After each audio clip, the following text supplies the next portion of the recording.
And gentlemen, we are live here on the Fabricio We Dare show.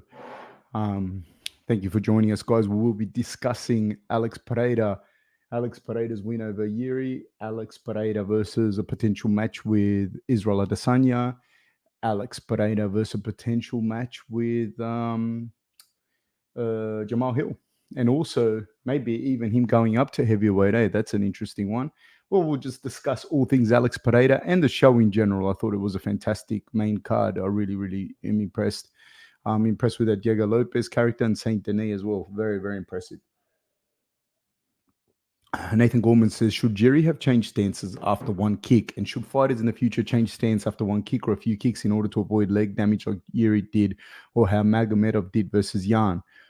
The problem with that is that you are better at fighting out of the stance you always fight in. That's number one. Number two is when you have a guy like Alex Pereira, and I said this after the fight, if you watch when Yuri changes stance to southpaw to avoid getting calf kicked, which he did, right? Alex Pereira simply started attacking the head. He kicked him and he flush kicked him once in the head.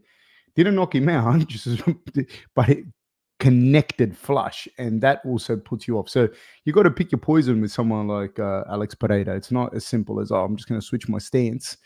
Now I'm going to fight at a disadvantage, especially if you're not an ambidextrous fighter. Like he's still going to be at a quite a big disadvantage. And this is someone like Yuri that's a switch hitter as well. But when he did change stance, Alex had a plan for that as well. So it's not as simple as that. John Wayne said, Alex once again used the body jab he keeps on doing and rarely pays the price. So what can future contenders do versus this and how to counter it? Intercept the kick, considering Alex won't go for takedowns. Well, Alex can and might go for a takedown. You don't know. He did against Israel, and he did against Israel twice, and he did once against Israel with success. So I wouldn't throw it out that he won't go for a takedown. Because the benefit that Alex has is once he starts going for takedowns, and if he's successful in getting a takedown on you, and now you have to be aware of this is a big problem for you. Same as Israel. If Israel starts throwing a takedown in there, man, it's going to be a big problem for people. So, I mean, it's not just like people are looking at, I'm not criticizing people, and I want to say thank you so much, guys, for joining the conversation and for throwing in your thoughts. And I want to hear the thoughts that people have. So don't feel ever that I'm criticizing people like for the question that they're asking. Sam hopefully will join us soon. He's just at work at the moment and he's trying to find a nook or a cranny somewhere in the city where he can join us. Now, I was going to say, it's not just a thing of, oh, Alex throws a body punch or a body jab. Alex got same as Israel, they got a broad arsenal of attacks. The thing that it's hard. I think with Alex, you have to counter, and you saw that with Israel in the second fight. You have to counter. That leaves you open to get countered as well. He's been stopped before. People have stopped him. You just have to have the vocabulary of strikes and the power with which to do it. If you don't, it's going to be a big problem against Alex. It's going to be a really big problem because even taking him down, people don't understand this. Like, you have to hold him down, and that takes energy and that takes time. Like, you have to hold him down. Like, you're not just taking him down and he's going to play jiu-jitsu. He just wants to get up. So you take him down, his defense is good enough that he's stopping you from doing anything. If you let go to ground and pound or make space to ground and pound, he's going to get up. If you start trying to do jiu-jitsu with you, he's going to frame and try and get up. So these things are, it's not that simple. So let's see if we can add the man with a plan. Sammy, can you hear us? Yes. How you doing? Mate, we did it. We did it. People thought we weren't going to be able to do it, but we did do it. So thank you so much for joining us, Sam. I'm just answering a few questions while we get some of that the stats up and that. Madara Uchiha says a doctor made a video on the Yuri Alex fight. He said Yuri was KO'd when he was hit with the left hook, but when he went down, he woke back up. Does this clear God out of any wrongdoing? I don't think when I was watching that live, you can't say Goddard did anything wrong. You know, even if he hadn't have been knocked out. Do you know what I mean? Even if he hadn't. Like, if you might not like it, you know, but if you get clipped and you go limp and the ref calls it, you can't use revisionist history and go, oh, look, he woke up, he was fine after that. We can run that back, whatever. But if the ref is there in that moment and you get hit and you go limp, that's it. Like the ref has to call it. He has to make a split-second decision. Like you got to understand this. You watch someone get cracked and they go limp and drop. The ref has to make this decision there. Now, if the ref gives you another chance to take a bigger hiding from there, that's on him. But I will never fault a ref for calling it a little bit early if someone got hit and they went limp. It might not be the right decision, but you can't say the guy was wrong. And further to this, not what the doctor said, what Jiri himself said. Jiri said, yeah, it was the right call. So if Jiri said that, even if Jiri didn't say that, my argument to that would be, dude, you got hit, you went limp, you fell, you took a double leg, you got elbowed 27 times more than what was necessary. Then you fell backwards limp onto your back, and the dude took full mount, and the ref called it. That's a good call to me. I don't think Goddard did anything wrong in that setting whatsoever, irrespective of what the doctor says. You can't get hit, go limp, fall on your back onto mount, and against a heavy hitter like Alex. It'd be different if Alex had like pillow hands and never knocked anyone out in his life. But this guy's an executioner, dude. Sometimes I see like dudes take 3 or 4 shots more than what was necessary. Even then, I can't bag the ref. The ref has to make a decision in a split second. Kenzo Tenma says, thoughts on Dana rejecting Alex versus Izzy rematch and sticking with Hill versus Alex? I mean, that's a fight to make. I think that for Israel, there's still fights in middleweight, you know what I mean? And I think that that's what they probably want to address. He's not a champion at the moment. And I think that whilst the fight would always sell, like the Israel versus Alex fight would always sell, I think that Israel as a champion would sell more versus Alex as a champion. I think there's a big fight to be made with Dricus. If Dricus were to beat Sean, there's a big fight to be made with Sean in a rematch should Dricus lose. There's a big fight to be made with Hamza. You know what I mean? Should Hamza, get a fight with Israel relatively soon, or get a title shot, maybe Israel becomes champion, Hamza gets a title shot. Yeah, there's fights there for Israel at middleweight. So I kind of think it makes sense that you wouldn't push that, And let's say Israel takes some time, goes up to light heavyweight and doesn't want to come back down, then you kind of lose that. So I think that it makes sense from that perspective. I would like to see Israel and Alex again. I'll watch that 10 times. I think they're fantastic fighters, and the way they match up is phenomenal. And you don't get two high level kickboxers in MMA fighting for titles like the way they do. No, probably never see it again. You know what I mean? You're basically seeing like a gold medalist and a silver medalist in from the Olympics in the finals in MMA for a belt. Like, you don't often see that, if ever. Jordan Martinez says, thoughts on the judges giving Jiri the first rounder? Yeah, despite Alex landing more damage, making Jiri change stance, which is proof of damage, and considering damage is a factor wins you the round. I would give Jiri that round. Like, to me, he clearly won that round.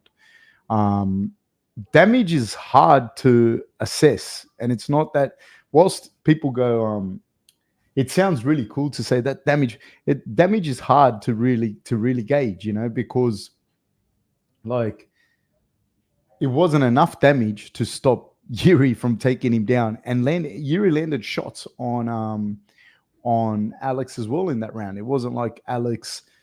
There's a difference if you say to me, it wasn't just the takedowns. Jiri landed shots as well, big shots on Alex. And when you're watching it live in particular, there's a difference if you said to me, Alex landed calf kicks and shots and nothing else, and Jiri just got the takedown.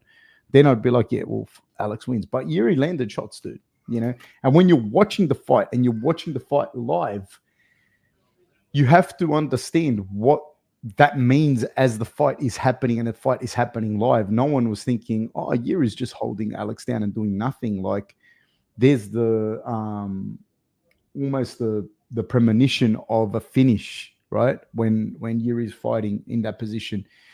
So I definitely gave the first round to Yuri. I gave it to him quite clearly, in my opinion, But Jordan, this is one of those things. That's the subjectivity in judging, right? Like, you're watching it from a screen, I'm watching it from a screen. I'm not going to say I know more than you. You don't necessarily know more than me. Let's say that we know the same.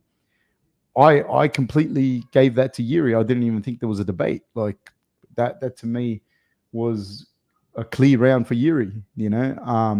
Whilst the leg kicks do damage, damage is, like I said, it's hard to assess. It's hard to go, this guy did more damage. How? Because he gave him a black eye, because he made him change stances. Did Yuri make Alex change his game plan, change his stances, change the way that he approached the fight? Probably. You know what I mean? I would say so. So, yeah, it's hard to just, damage is a hard one to assess. Max Jamil says, Hill used high kicks versus Glover. Do you think he will use this versus Alex? If so, what are the pros and cons of doing this versus a fighter like Alex? I think kicking with a kicker is very, very important, as I've said before, because it makes you have to do something with your legs. This is provided it's a low kick. I'm just saying a low kick for now. You have to check the kick. You have to scoot out of the way of the kicks. So you're using your legs for something other than kicking the other person with impunity. The other thing I think that it'll do with someone like Alex is it'll keep his hands at home. So it'll keep that left hook at home. It'll keep his right hand at home. And Alex hits hard with both hands. So, and whilst it's his left hook that's a moneymaker, you still don't want to get hit by his right. So the high kicks have those advantages.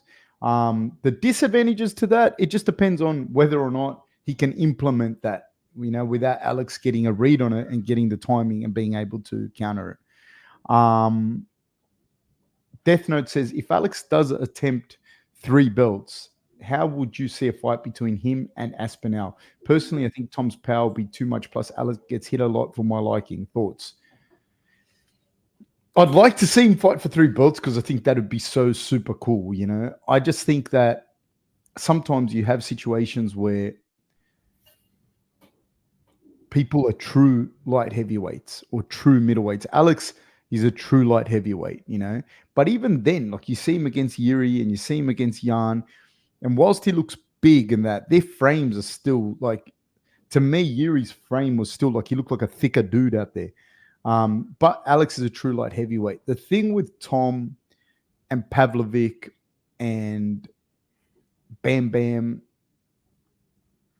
like John Jones now, they're never going to see light heavyweight again, ever. Or I don't think Bam Bam will see light heavyweight since he was 13. So I don't see why I say that is those guys, their frames are completely different.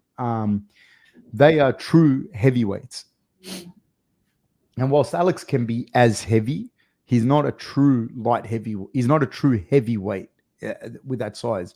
And Tom moves really, really, really well. Very fast hands. So I think that it's going to be a big ask for him to take the belt of someone like Tom or a John Jones or someone like that. But if somebody could do it, it'd be Alex, and I'd love to see him try. And if he hits you, you're going to stay hit, whether it's at light heavyweight or middleweight, whatever. Sammy, do you want to talk a little bit about what you have up there? Yes. Just in terms of, this is all Pereira's historical fights before this fight, but I do have the stats on me for the fight on the weekend as well. And I think in round 1, you can see for Pereira, the average landed in round 1, he's normally landing about 19 per round of 33 significant strikes. In this fight, for the first round, he only landed 11 of 20. So he's, really, he wasn't landing, he was only landing, 50% more than what he normally does. But he was landing in a similar kind of structure in terms of targets. So historically, on average, he lands around 4 to the head, 7 to the body, and around 7 or so, 7.3 or so to the legs in that first round. Whereas in this first round, he landed 4 to the head, which is obviously very similar to his normal average, and 6 to the legs, but only 1 to the body. one of 3 strikes to the body. So he really just didn't attack the body compared to as he normally does in that first round, but still kept up with those strikes to the leg and those head strikes as well. But then moving forward into the second and third rounds, historically on average, he does tend to build. So normally he has 19 on average, and then second round 25, third round 35, and building on those head, body, and leg as well. So in that second and third round, he builds. So going from the first round, 4 head strikes on average, and then round 2 he normally lands 12. Round 3 he normally lands 19. So historically he normally does build on that, and then he did in this fight as well. Obviously in that second round, where he landed 17 of 29 significant head strikes.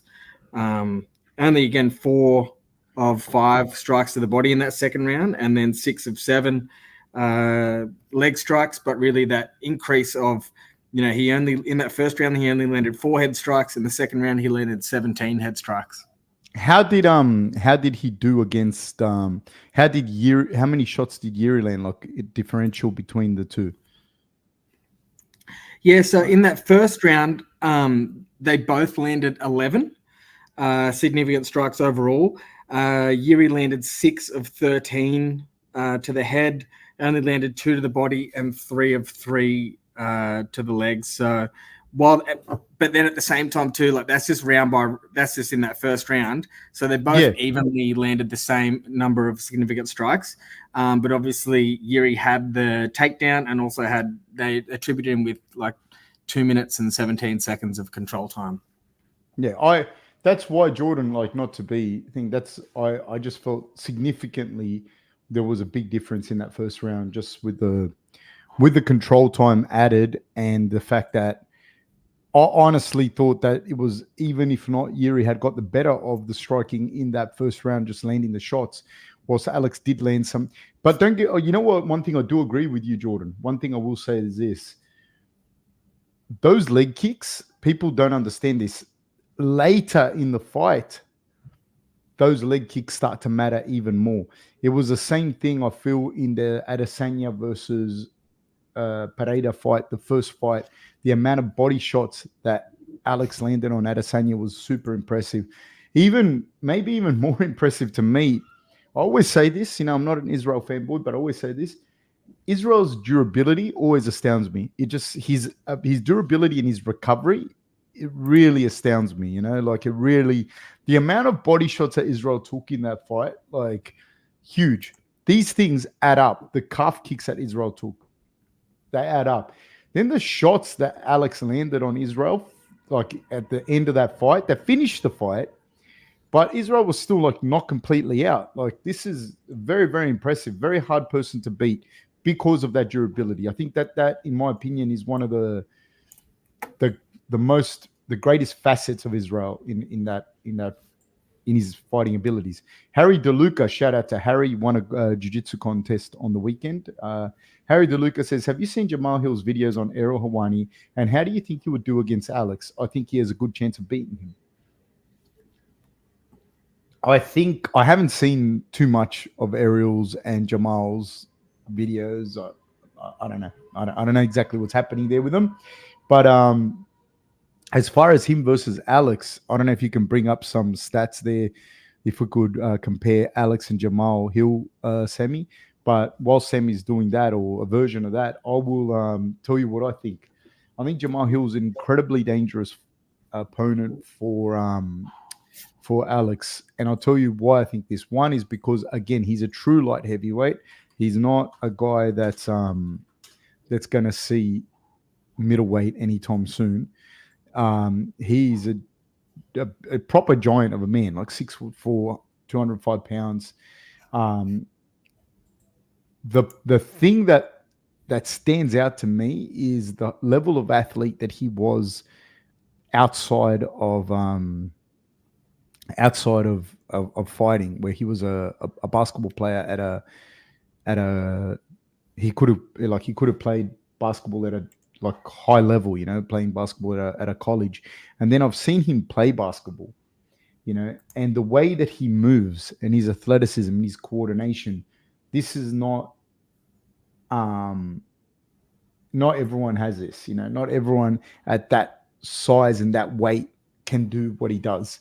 This is something when you look at someone straight away and you see that level of coordination, that level of ability, it's scary, man. It really is. And then on top of it, it's not like you can just play basketball before somebody goes, so you're telling me that Steph Curry could beat Alex Pereira? No, I'm not saying that. I'm saying to you that this guy who fights, his ability to move the way that he moves and the ability to have the hand-eye coordination and foot-eye and hand-eye coordination that is required to play basketball, and the ease with which he moves, you can see it when he does, and then he can fight on top of it. This is a very hard person to beat, and I definitely think he has a very good chance of beating Pereira. I'm always on the Pereira bandwagon, by the way. I'm always cheering for Pereira. I'm always going for Pereira. I like him, but this is a big problem for him, Jamahal. Sammy? Overall, just comparing the two, obviously, just their UFC stats, 6 wins, 1 loss to each of them.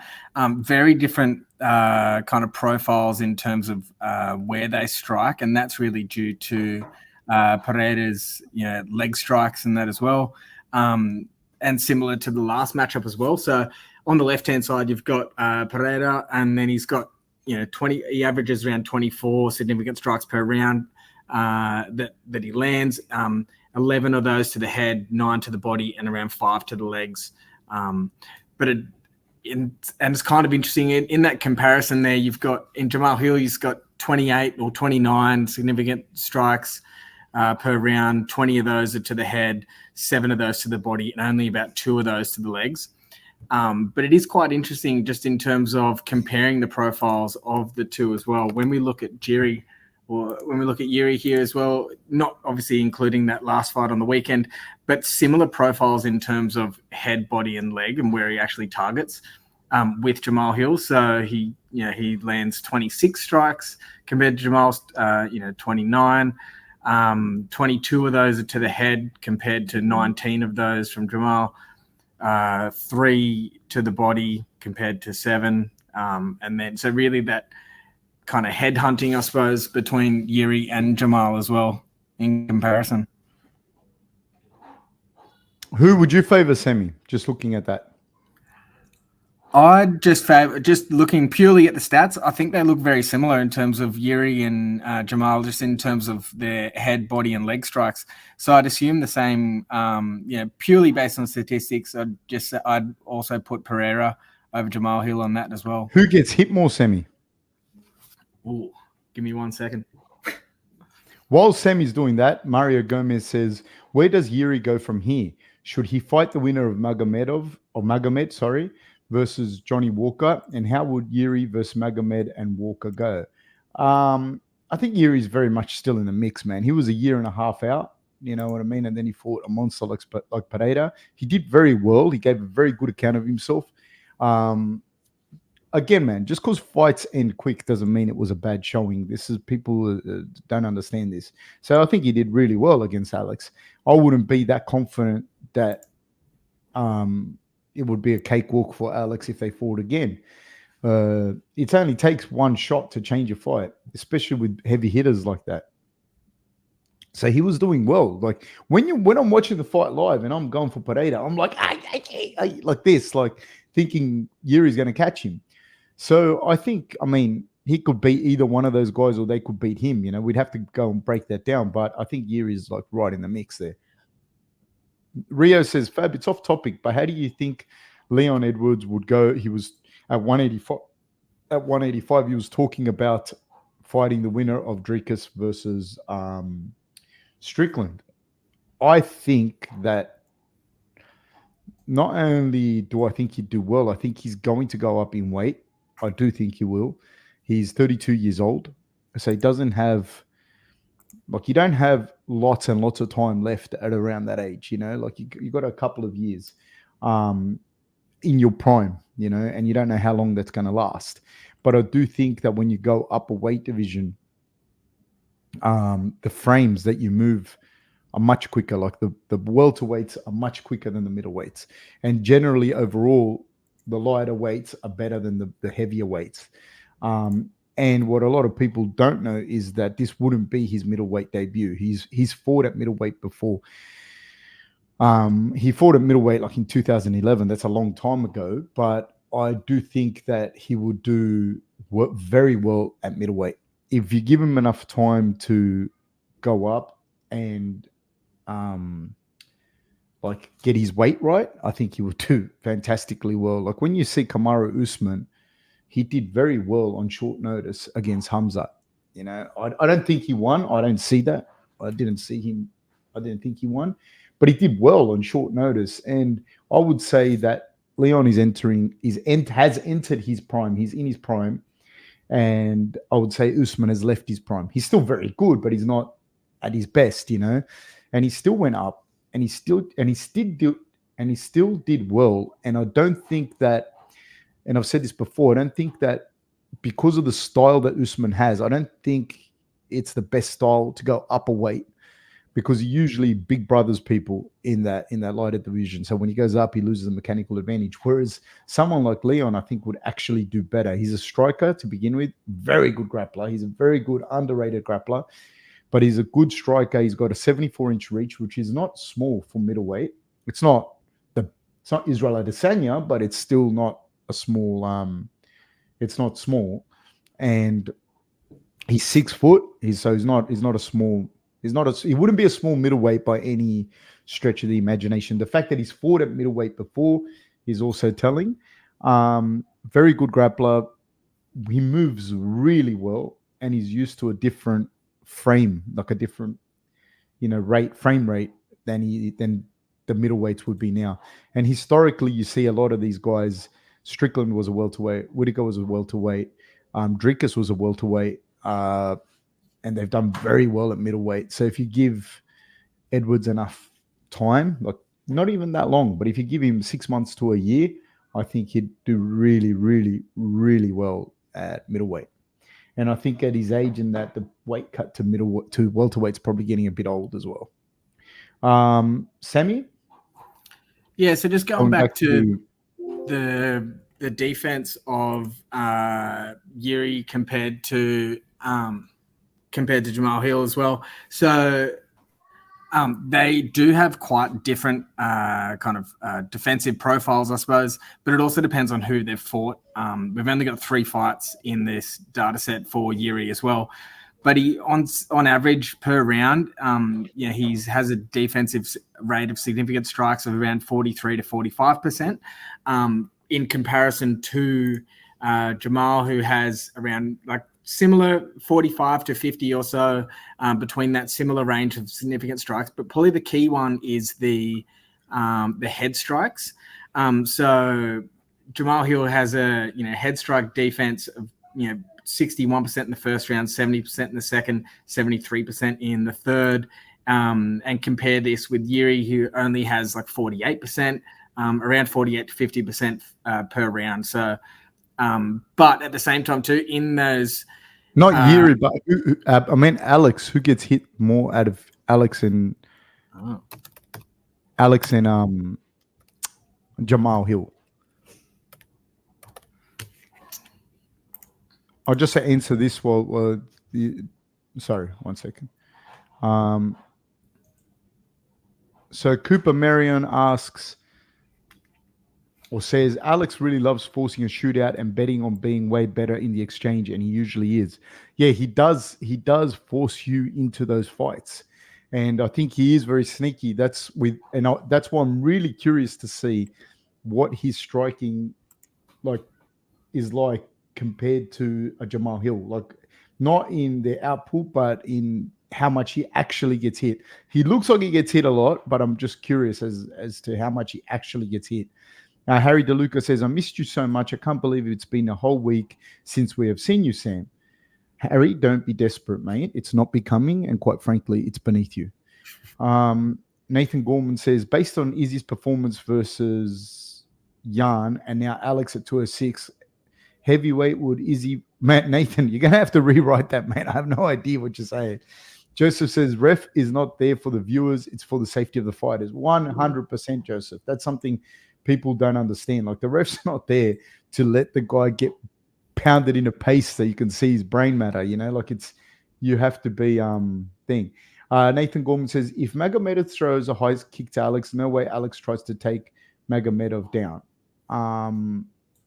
Yeah, I don't know, man. Harry DeLuca says, do you support the current Colorado football team fab with Travis Hunter, Sanders, and his son? No, I don't. I don't even know that they have a team. I don't know anything about that. This shirt was a gift. Tarzan Strickland says, Magomedov Walker winner is the rightful contender, unless Hill can return from injury quickly. Again, I don't know, man. I don't know. I imagine that they're going to make Jamahal Hill versus Pereira, because that's what Dana's saying, and that's what the talk is. Sammy? Yeah, so just going back to the defense of Pereira as well, significant strike defense of around 57% in the first round, 51% in the second round, and 56% in the third round. Compare this with Jamahal Hill, who has lower 45%, a little bit higher in the second round, 56%, and then back down 42%. But the head strikes as well is probably the key one. So in that first round, Pereira has a higher head strike defense of around 70%. And then in that so he defends, sorry, Sammy. So Pereira defends 70% of the strikes that come towards his head? Yep, in that first round. And he's also and that's higher than Jamahal Hill? Yeah, so Jamahal Hill only has 61%. So 10%, fair bit different when you're getting head strikes. But also in terms of like the average attempted in that first round against Jamahal Hill is only like 14 head strikes attempted, and he defends 8.5 of those, whereas Pereira, they're attempting 22, and he defends 16 of those. So he's also, not only is his percentage higher, but he's actually defending more as well, almost double the amount. That is a very, very interesting stat. That's what I wanted to actually look at. And the reason I asked that is because, like, people headhunt Alex, because it's hard to enter this like a vocabulary of striking debate, with him, because he's better. So people headhunt and they throw big shots at him, and so it looks like his defense is really bad, but he actually defends not only well, but a high volume of strikes that are coming at his head. And he also, like somebody, I think it was Cooper, said, he also engages people in the firefight. And it's not just he thinks, oh, I'm going to get the better of it. He's very confident in defending in that pocket and throwing back big power. So he's defending actually at a high clip, but it's just a style of fighting that's very dangerous as well. Sorry, Sammy, if you were saying something else. Not just, I might have missed it earlier before as well, but you were talking about the seemingly early stoppage by the ref as well. But it also is kind of worth noting that in that post-fight interview, I think Jiri actually said that he did recognize that he was out as well. Yeah, Jiri said that, and that's the thing. Like, a lot of people don't understand that. Like, and also you only have to be like, you don't have to be. I don't know if people want to see fighters out for 10 minutes, like asleep, gone, and you have to do surgery in the octagon. I don't know if that's the outcome that people want. But if you get like your lights out like this, sometimes you see fighters recover and they're all right. But if you go boom, dropped, and you're out for a second, that is enough time for somebody to do some real serious damage to you. Like if you're a little bit disorientated and you want to, like, that's enough time for someone to do really serious damage. And it's not really worth it. And if you ask the fighter's going to go, let me go out on my shield. But that's not what's necessary, what we're kind of after. You know what I mean? You don't want to see fighters die in the octagon. This is not what we're after. Anything else on that, Sammy, before we move on? Or just going back to the comparison of the two of Pereira against Jamahal as well. So average per round, very similar in terms of total strikes, 30 or 35, 36 total strikes average per round for Pereira compared to 32 from Jamahal, 24 significant strikes compared to 29, only 10 or 11 or so head strikes for Pereira compared to 19, so about half the amount of head strikes, but we saw similar with Jiri as well. 9 strikes to the body and 5 strikes to the legs for Pereira compared to 7 strikes and 2 strikes for Jamahal Hill. So obviously very different profiles in terms of where they're targeting. But, we saw similar stuff with the last fight with Jiri as well. And in terms of accuracy, Pereira has a higher accuracy for significant strikes, with 62% compared to like 54%. Pereira also has slightly higher head strike accuracy, 48% to 45%. And then body, 83, 82, very similar. And then leg strikes, Pereira does have a lower accuracy for leg strikes, 75% compared to Jamahil's 91%, but he's also attacking the legs a lot more and throwing a lot of strikes to the legs. Yeah, especially in that first round as well. He seems to kind of come out, attack the legs strong in that first round and focuses on the legs and the body in that first round, and then he switches it up in the second and third and goes head, body, leg the other way. This is a really interesting it's a really interesting breakdown when you say that, because going back to the damage thing, I don't know if it was Jordan Martinez that was saying that just then. Damage is real. Like, yes, he did cause a damage. There's no doubt about that. But you can't, in my opinion, those leg kicks, the damage is massive, and it's cumulative as the fight progresses. But you can't go, oh, this is going to be the case in 10 minutes. You know what I mean? You have to go off that particular round because it's a 10-point must system. But the way that what you just said then, Sam, is really interesting, because he starts to chop away at his legs and puts money in the bank. And then he switches it up. You know what I mean? And then he switches it up as the fight progresses, but he still continues to attack the legs, maybe at a slower clip, but he still does it. SG says, Jamahil's got power, but coming off a leg injury might be trouble against a kicker like Alex. Yeah, I don't know. We got to assume that he's coming back at full capacity. Otherwise, we're just speculating. Isat says, Jamahal's vision is special, some of the best I've ever seen. He's got very good vision. I think his athleticism and his hand-eye coordination, foot-eye coordination, like I spoke about earlier, is what's really, really special. I think, though, when you start to break down the fight, and you start to understand how how these things actually are done statistically, when you look at it, does Alex get hit as much as people think he does? Probably not. Probably not. And it's not for free when he does get hit. Also, you got to remember, say for example against Bruno Silva. Bruno Silva's swinging for the fences, hoping to knock Pereira out, whereas Pereira's like, I'm gonna knock you out. He didn't knock Bruno Silva out, but he really put a beating on Bruno Silva. Farmer says, I've seen people say Jiri is particularly vulnerable in the first rounds. Do you think the fight goes more his way if the fight were to go longer? No, I don't think so, because the longer the fight goes, the less of a puncher's chance you have. And so the longer the fight goes, the bigger the advantage is to the more technical, more tactical fighter. And that's definitely Pereira in the stand-up game. This is, to me, not even close. And I think the same thing with Jamahal. If Jamahal can't get him out of there in the first 2 to 3 rounds, I think the damage that Pereira does in those rounds, even if he's lost the first 3 rounds, but just the damage that he's done to you in the first 3 rounds with the leg kicks, with the body shots, start to accumulate, and then he starts to pick out the holes in you, and he'll probably finish you as the fight progresses. That's my pick. Sammy, anything else you'd like to... only that you mentioned before, the first fight that Israel had with Pereira as well. So I just brought that up in just comparison to his long-term average as well. So in that first round, Pereira really attacked the legs, body, and then head. So he had 14 leg strikes, 8 strikes to the body, and then only 1 strike to the head in that first round. And that's against Jiri? Is this against Jiri? No, this was against Izzy. Oh, okay. Yeah. In that first fight against Izzy. And then you can see that swapping over. And that's also Sorry. Did you say he landed 14? Did he actually land 14 leg strikes in the first round? Yeah. Two things. If you've ever been kicked in the legs, dude, you have to take your hat off to Israel.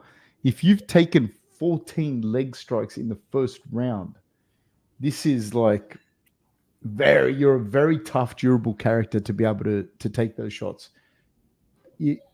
Go and get leg kicked once and you'll understand what that means. But anyways, go on. Well, it's funny because he normally lands, around 8 or 7.5, 8 leg strikes in that first round. And in Izzy, he almost doubled that. So he landed 14.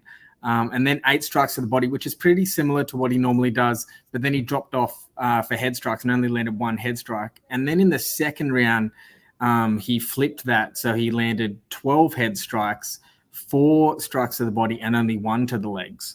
So really switching up his targets between the first and the second round.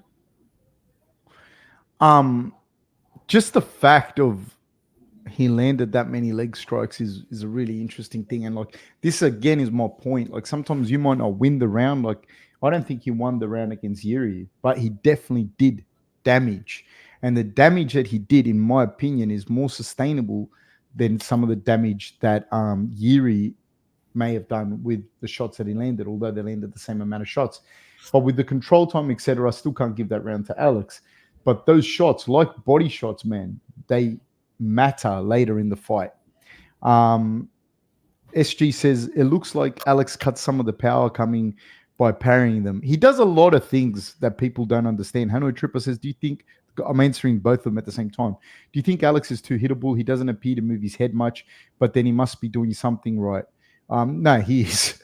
And like we said earlier, when we looked at the actual stats, and you guys feel free to look them back over, he doesn't get hit anywhere near the amount that people think he does. Like his defense is actually at a higher clip than a lot of the other people's is.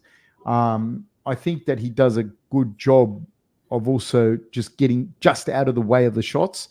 But he's also trying to make you fight this firepower shot because he's well and truly aware that if he lands his shot, he's going to hurt you real bad. So he's trying to draw you into that firefight in a way that he's happy with. But he also gets just out of the way of the shots a lot of the time. So he doesn't get hit flush as much. But when he does, you look at him and you're like, oh shit, it's about to be done. And the guys that he's fighting as well, like you have to understand this as well when people talking about this. His stats in the UFC, right? The first 2 guys, Bruno Silva and Michailidis, take them out of it. But then every single fight that he's had after that has been against a champion or a former champion or for a title. Do you get what I mean? There's like Strickland, current champion, beat Israel. Israel twice, possibly the best middleweight of all time, if not Anderson Silva. Jan Blachowicz, former champion, with a win over Israel. And then Jiri, who's a former champion for the belt. So when you're looking at the stats and going, oh, this guy gets hit in the head and blah, blah, blah. Look who he's fighting too. Nothing but champions. Take the first 2 guys out of it, it's nothing but champions. So if somebody else had a resume like that, I don't think that their stats would look anywhere near as clean as Alex's. And if they had to fight Alex like that, it's a different thing as well because he changes your stats too. You might not have taken as many shots as him, but once he lands one on you, you're done. That's my take. Cooper Marion says, Alex is a really horrible fight over 5 rounds. Just constantly chopping away at you and daring you to exchange with him constantly with some of the freakiest confidence, calmness I've ever seen. That is spot on, Cooper, because he's done the damage to you early as well. Like you've been wearing shots over and over and over, and he knows how to hit you. And he like in that fight against Israel, like just what Sammy said, those 14 leg kicks in the first round, and Israel wore that over the rest of the fight. Absolute insane how tough Israel is. This is something, I'm not an Israel fanboy, but that's something he doesn't get enough credit for. He is super tough and super durable. Cooper Marion says 11 fights and 2 belts. The dude's a freak. Yes, he most certainly is. And that couple that with the 2 belts that he has in at Glory. Like somebody asked earlier.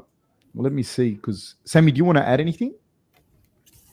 No, just also note, I suppose, that in that first round with Izzy and Pereira as well, in that first fight, Israel also landed 11 leg strikes. Not the 14 that Pereira landed on him, but still a significant number as well.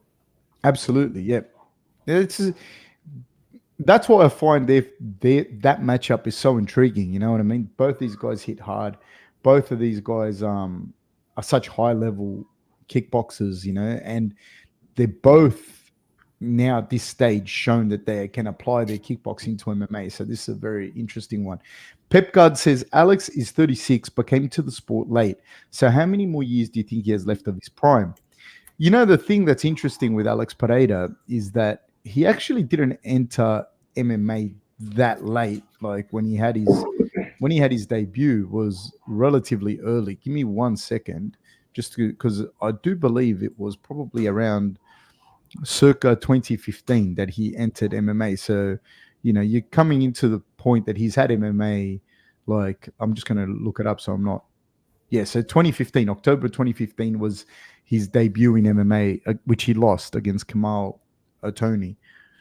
And then he fought, through to not regularly, but then he fought 2016. Then he fought in 2020, then in 2021. 2021 was his UFC debut. So, I mean, MMA has been there for him the whole time. So that's he didn't start as late as people think he did. It's been on his head, you know what I mean? He had his first fight in 2015. Same as Israel. I'm pretty sure Israel's first fight might have been 2013, 2014. So these guys aren't just kickboxers that have just decided to take up MMA. It's always been there in the background. How many more years do I think he has left of his prime? I don't think he's in his prime anymore, to be honest with you. I really don't. I don't think that Pereira is in his prime, but his kickboxing level is so high that he's still going to knock people out. I don't think him being in his prime is as big of a problem. Same as, like I've said this before, same as Daniel Cormier. Was Daniel Cormier in his wrestling prime when he was 38 years old? No, he wasn't. Daniel Cormier's prime would have still been much lower. But like if that Daniel Cormier had entered MMA at 26, and you would have seen a different animal fighting at 31, 32, you would have seen him in his actual prime. That would have been scary.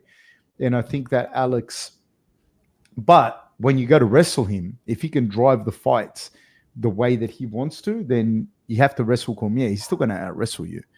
He's still going to have that in the bank, and with someone like Pereira, he's still going to push the fight into a kickboxing exchange. And so I don't think that whilst he's not in his prime, it matters as much because he still can push the fight into a kickboxing exchange. It's hard to take him down. It's even harder to keep him down. And so, he could still have, I don't know, another year or two left at a really high level, 2 more years, maybe. I don't know. It just depends on who he fights as well. So yeah, I don't think he's in his prime anymore, but I don't think that matters as much. Sammy, anything else? No, just probably overall, just in terms of I think it kind of seems like it statistically seems a very similar matchup compared to Jiri as well, just in terms of that head, body, and leg targeting and the number of strikes and that they land to the head between Jamahal and Jiri. And then same for this one for accuracy as well. Pereira does have that 10% or so higher accuracy for significant strikes and slightly higher for head strikes as well. Who would you pick out of Jamahal Hill? And SG's asking here, was your prediction for Alex versus Jamahal Hill talked about already? Just to give a disclaimer, we will break this down further when the fight eventuates. But if you had to go right now, Sammy, with what we've spoken about. Yeah, right now, just what we've spoken about and looking purely at the numbers, I am going to go with Pereira for the same reasons that I'd picked him over Jiri as well. Just that head, body, leg composition. He really attacking those legs and the body early as well. So you pick Alex?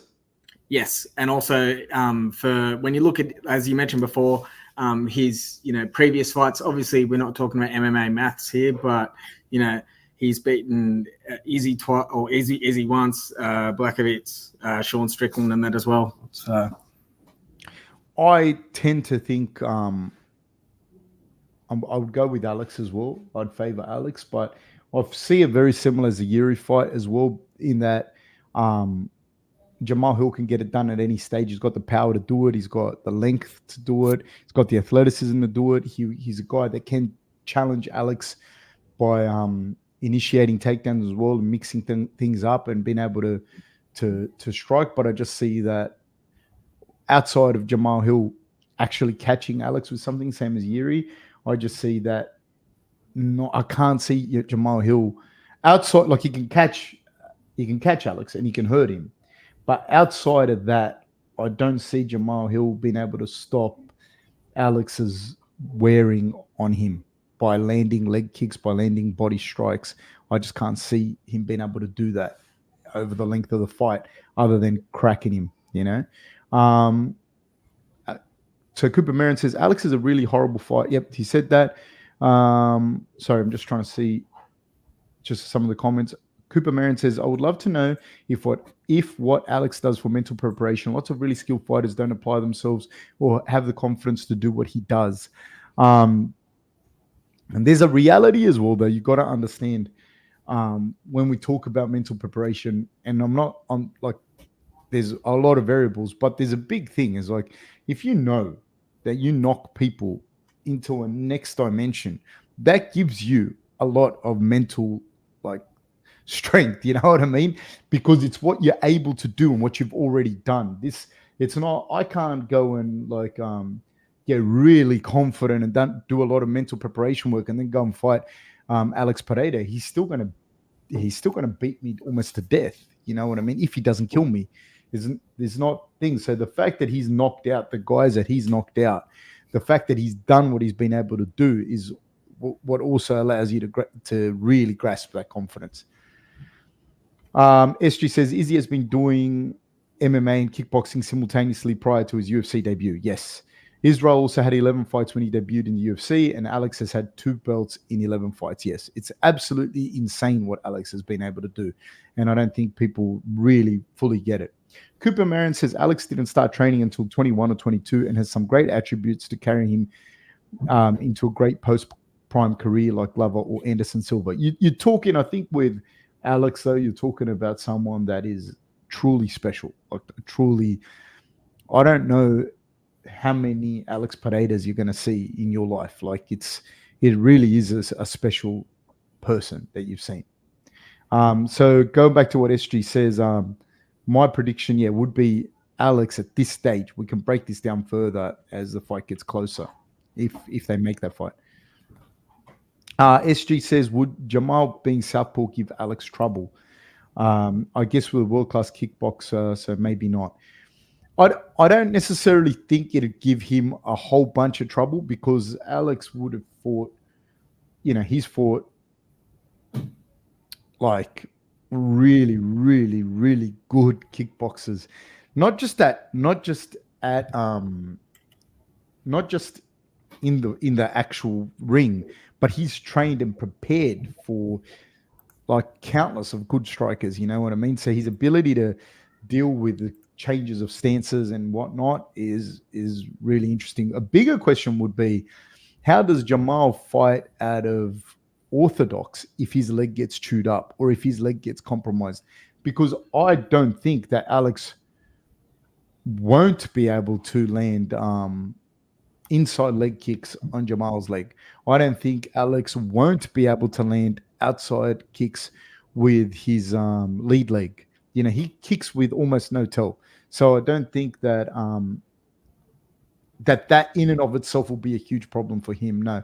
That also opens up a head kick for Jamahal, for Jamahal to receive from Alex, which I think you'd see Alex do also to keep Jamal's left hand at home. So it would be a big issue there for Jamahal as well. I don't think it's just that easy. Cooper Marion says, fair enough about the mental plan. Alex knows that someone gave his body the God mode cheat code, so he probably hasn't thought about it in a long time. No, I'm not saying that he doesn't undergo mental preparation stuff, but a lot of the times, unfortunately, we look at the people that are succeeding and go, look at how strong their mindset is. Look at how strong so and so's mindset is. He won 5 world titles. And I think, yeah, I'm not saying that he doesn't have a strong mindset, but like you're kind of playing with a stacked deck. If that's who you're looking at, I'd be more interested in going, this is a guy that doesn't have the greatest physical attributes, didn't win a world title, but he gets to the gym every single day and he still gets through that grind. But that is probably going to be closer to someone with a really strong mindset. Unfortunately, nobody gives a shit about that guy. So we always look at who's succeeding and who's number one, and let's look at their mindset, the champion's mindset, and this and that. But you're also going like LeBron James, but LeBron James is a fucking freak of nature, dude. Like, yes, there are other freaks of nature in the NBA, and LeBron seems to stand above them as well. But I'm more interested in guys that weren't necessarily as gifted as him, right? Made the NBA, you never heard of them. They're probably 8th or 9th man and are working their fucking ass off. They're working their asses off just to keep their position in the roster. That guy's mindset would be very interesting. That guy's mindset would require like really hard work. You know what I mean? He's working his ass off just to stay on the roster. This is different, man. That's a different thing. Like, so a lot of the times we look at the champions and that. I've worked with a lot of athletes, dude, like a lot of athletes across a lot of different sports. And very rarely is the guy, the champion or the number one guy in the team or anything like that, the guy with the strongest mindset or the guy with the strongest work ethic. Very rarely.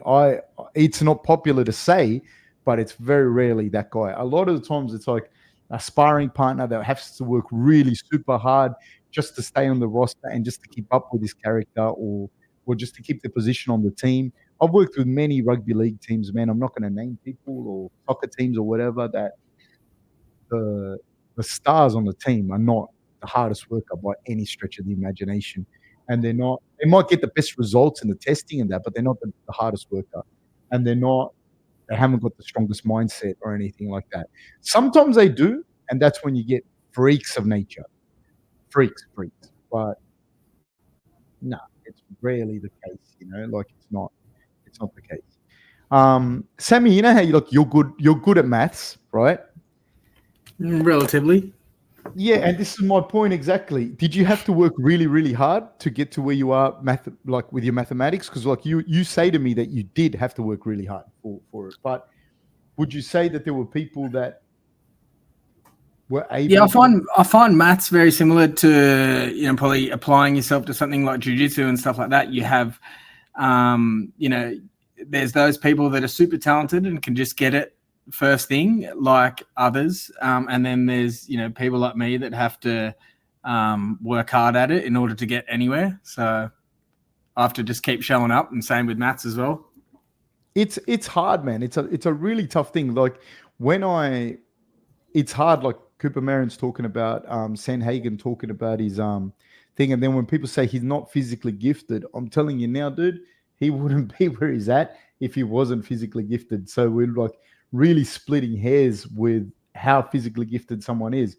That isn't to say that he doesn't, look at stuff technically and really push himself with planning. And I don't want to diminish anyone's things. Like just the mindset thing is a very,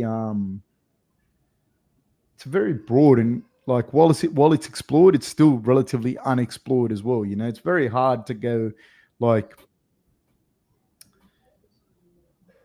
It's just a really difficult thing. It's something that I don't really like to. A lot of it's gone down to speculation as well. Like we're also guessing that this dude is. It's hard to say who's doing the most effort. It's hard to say how easy something comes to someone. It's very hard because I can't. If you're a good-looking girl, it's very hard for you to go, oh, but if I wasn't good-looking, my life would still be the same because I have a PhD in engineering, fucking for whatever reason. And so, what are you telling me that it's because I'm still very smart? No one's saying you're not very smart, but you're still surely very smart. But you don't know what your life would look like if you weren't a really good-looking girl. If you're a really good-looking girl with a PhD in engineering, I there wouldn't be that many good-looking girls with PhDs in engineering. So that already is different for you. You know what I mean? It's a very hard thing to think. It's very hard for you to understand. Even for myself, like there's things that are really easy for me to do. I still put in a lot of effort, but I can't think what it'd be like if I wasn't like that. It's really, I don't even know if I'm explaining myself. Am I sounding like I'm just saying gibberish, Sammy? Because I don't know. Please tell me. No, as per usual. But just shit. Just speaking of good-looking girls, this good-looking girl has to go back to work. So no worries, man. Good luck, Sammy. Thank you so much. Thanks a lot. So it's really hard, man, with a mindset. I think it's a very broad, like, kind of thing. You can't think. So it's what Alex does. I think the fact that he's knocked people the fuck out and the way that he's done it, that would make you very, very confident. But he has, and I think it's endemic to him as well. Like he has a very stoic personality, and I wonder sometimes about his own mentality as well. Like, how does he have that? You know what I mean? But you hear him talk about it as well, where he talks about there was never a plan B. It was fighting or bust. So I don't think he thinks too much beyond actually fighting and what he can achieve with it.